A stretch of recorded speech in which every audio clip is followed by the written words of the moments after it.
thanks to y'all, I got 1,000 subscribers. Decided to do a Shark Tank to celebrate. Why don't you guys enjoy it? It was 10 minutes originally, but sometimes we went out of frame a little bit, so I had to cut those parts out. However, there's a lot of good grappling on display, and hopefully you guys can appreciate it while we celebrate 1,000 subscribers to another 1,000, my friends. Thank you all. Appreciate you watching the channel.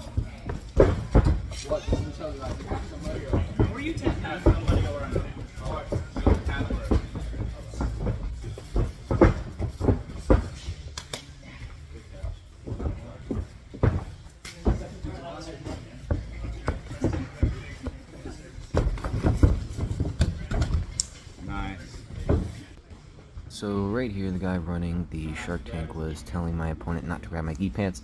I told him it was fine actually, because if I'm wearing them, I don't mind if people grab them, truthfully. 30 seconds.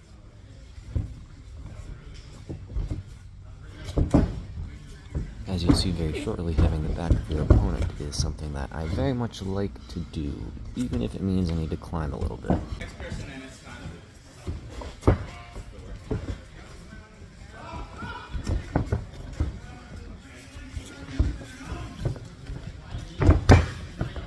At this point in, I'm extremely tired, and I didn't realize it wasn't even quite halfway yet. So leg locks were big. I was going for to try to save energy. Finish that gently. The spider is there. Spider-Man scene. Nice. Turn around. Get your hooks in here. Yes, Chris. Beautiful. You see how he tries to shake me forward right there? I was purposely trying to hold on and avoid any kinds of slams. He wasn't going to slam me because we were training, but in my mind, I was completely prepared for that outcome. I was going to do what I needed to roll and try not to get too much damage while still coming out on top. Good news is, though, we were having fun. He didn't actually slam me.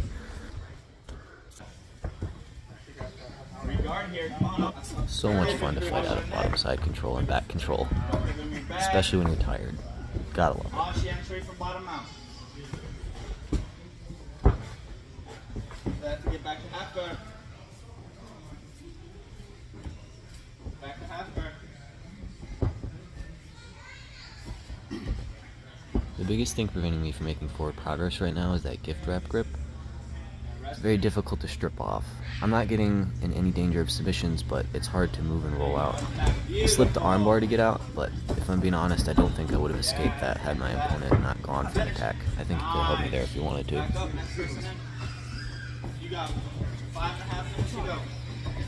Not gonna lie, hearing that 5.5 minutes was a little bit demoralizing. I just gave up the takedown because I did not have anything left in me, and I was like, ugh, I have to do this whole thing again. Go. You got 40 seconds. I need you to either jump off or get a submission. Hearing that just kicks me into overdrive, because when someone's coaching me and it's practice like this, you gotta go for the sweep or a submission. Otherwise, just staying there and surviving is not gonna actually win you matches.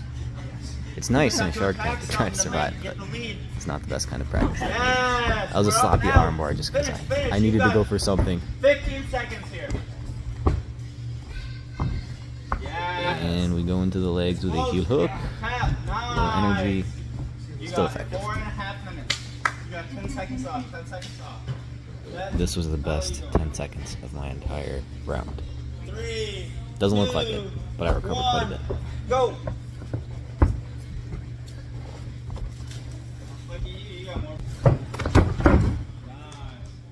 Yeah, I still feel pretty bad about that one. I think he had a messed up knee, and when I sweeped it and drove forward for the takedown, I think it hurt him. It was very unfortunate, but there wasn't too much that could have been done. It wasn't really twisted at a weird angle. It was just one of those things that happens, unfortunately. You gotta keep going.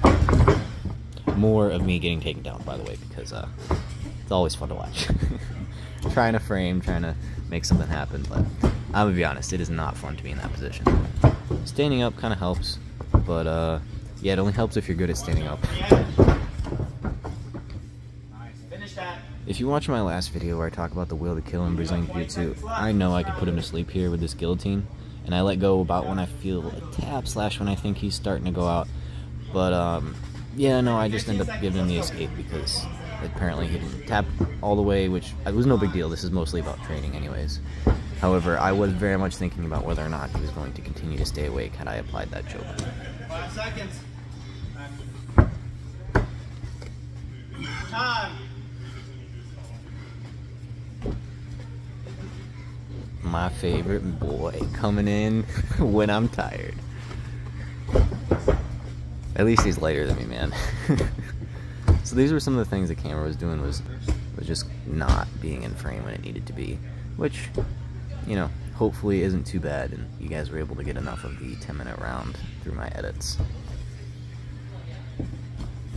At this point in time, I am trying to look for a submission, but he's framing pretty well. So keeping control of the back or mount position is going to be the #1 thing that's actually going to allow me to save energy. I'm using that gift wrap again because it's just so effective, and I'm trying to stay tight when I take the back, otherwise I know he'll get out. So it's basically back or mount, you get to pick. It's very sad that it cuts out of frame, but you could just take my word that I got a back triangle here. I don't know what we were using to record, but it was this weird feature thing where it randomly zoom in like that. Anyways, this is me attempting to get a knee bar and failing because it didn't work. I'm yelling at the guy in charge because he was counter coaching. He was basically opening up an opportunity for my opponent to counter coach by telling him that I was going for a knee bar.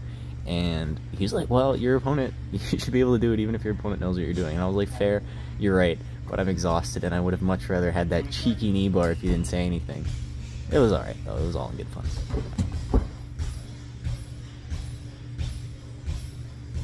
At this point, I'm looking to do the exact same thing where I slip out of the armbar again. Now I just gotta go for an attack of my own. I wait for him to come to me because I can't. Armbar, maybe, we'll see. Time. Next person. Last minute. Get us up.